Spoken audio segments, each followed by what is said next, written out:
दुनिया भर में ईश्वर के नाम पर कई भ्रांतियां फैलाई जाती हैं। कुछ ऐसे भी महान विद्वान हुए जिन्होंने ईश्वर के बारे में अपने स्पष्ट विचार प्रकट किए। रजनीश ओशो का कहना है कि कोई ईश्वर नहीं है जो इस ब्रह्मांड को संचालित कर रहा है। तुम अपने कर्म के जिम्मेदार स्वयं हो।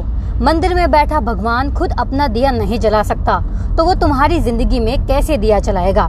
तथागत गौतम बुद्ध का कहना है कि इस ब्रह्मांड में कोई ईश्वर नहीं है, सारे झूठ ईश्वर के नाम से ही बोले जाते हैं। स्टीफन हॉकिंस का कहना है कि पूरे विश्व में अगर कोई ये साबित कर दे कि ईश्वर है तो मैं अपना सर्वत्र उसे दे दूंगा। कार्ल मार्क्स का कहना है कि ईश्वर का जन्म ही गहरी साजिश से हुआ है। सुकरात का कहना है कि ईश्वर केवल शोषण का नाम है। शहीद भगत सिंह का कहना है कि इस देश में जो नौजवान ईश्वरवादी हैं, मेरी नजर में वे नामर्द हैं।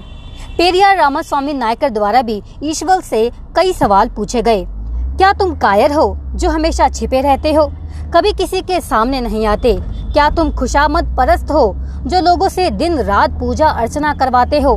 क्या तुम हमेशा भूखे रहते हो जो लोगों से मिठाई, दूध, घी आदि लेते रहते हो? क्या तुम मांसाहारी हो जो लोगों से निर्बल पशुओं की बलि मांगते हो? क्या तुम सोने के व्यापारी हो जो मंदिरों में लाखों टन सोना दबाए बैठे हो? क्या तुम व्यभिचारी हो जो मंदिरों में देवदासियों को रखते हो? क्या तुम कमजोर हो जो हर रोज होने वाले बलात्कारों को रोक नहीं पाते? क्या तुम मूर्ख हो जो विश्व के देशों में गरीबी, भूखमरी होते हुए भी अरबों रुपए का अन्न, दूध, तेल बिना खाए ही नदी नालों में बहा देते हो?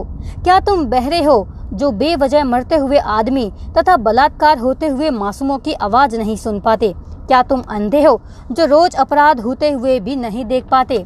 क्या तुम आतंकवादियों से मिले हुए हो जो रोज धर्म के नाम पर लाखों लोगों को मरवाते रहते हैं? क्या तुम गूंगे हो जो एक शब्द भी नहीं बोल पाते लेकिन करोड़ों लोग तुमसे लाखों सवाल पूछते हैं? क्या तुम भ्रष्टाचारी हो जो गरीबों को कभी नहीं कुछ भी देते, जबकि गरीब पशुवत काम करके कमाए गए धन की पाई पाई तुम्हारे ऊपर निछावर कर देते हैं? क्या तुम मूर्ख हो जो तुमने हम जैसे नास्तिकों को पैदा किया, जो तुम्हें खरी खोटी सुनाते रहते हैं और तुम्हारे अस्तित्व को ही चुनौती देते रहते हैं?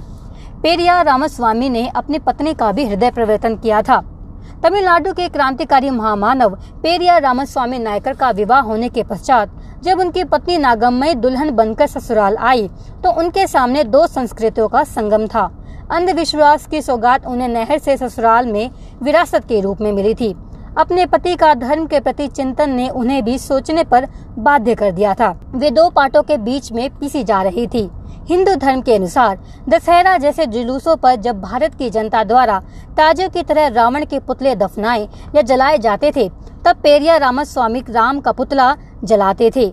माता नागम्मई को प्रारंभ में ये देखकर बहुत बुरा लगता था, पर पेरियार रामास्वामी जब अपनी पत्नी को समझाते कि अगर हम तुम्हें गर्भावस्था में जंगल में छोड़ दे तो क्या तुम फिर भी हमारी पूजा करोगी? अगर हम तुम्हें जुए के दांव पर लगाकर हार जाएं, क्या फिर भी तुम मुझे धर्मराज कहोगी? अगर हमारे 5 भाई होते और तुम उन सब की बारी बारी से पत्नी बनती तो क्या तुम्हें गीता पर अडिग विश्वास रहता? मैं अगर दशरथ या भीष्म की तरह किसी ऋषि के पास गर्भाधान के लिए तुम्हें ले चलता तो क्या तुम फिर भी हिंदू धर्म को महान कहती? अपनी पत्नी रुक्मिणी के होते हुए भी कृष्ण ने राधा के साथ अपने प्रेम प्रसंग को बनाए रखा, तो क्या तुम कृष्ण जैसे दुष्ट चरित्र की जन्माष्टमी मनाती? और कृष्ण की तरह अगर मैं भी किसी पराई स्त्री के साथ प्रेम प्रसंग करता तो क्या तुम मुझे भी वो सम्मान देती? माता नागम्मई के पास पेरियार रामास्वामी के प्रश्नों का कोई उत्तर नहीं था। अपने तर्कों द्वारा पेरियार रामास्वामी ने उनके हृदय को परिवर्तित कर दिया था। और एक हम हैं जो घर के बाहर बड़े बड़े भाषण देते हैं मगर घर में परिवर्तन नहीं कर सकते।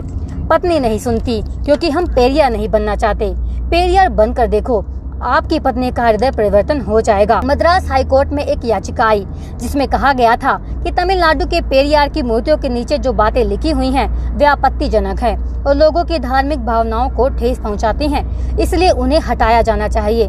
याचिका को खारिज करते हुए हाई कोर्ट के जज ने कहा कि रोड वेंकट पेरियार रामास्वामी जो कहते थे उस पर विश्वास रखते थे, इसलिए उनके शब्दों को उनकी मूर्तियों के पेडेस्टल पर लिखवाना गलत नहीं है। अगर आपने अभी तक हमारा चैनल सब्सक्राइब नहीं किया है तो सब्सक्राइब करें और घंटी का बटन बिल्कुल भी दबाना ना भूलें ताकि सभी लेटेस्ट खबरें पहुंच सकें आप पे सबसे पहले।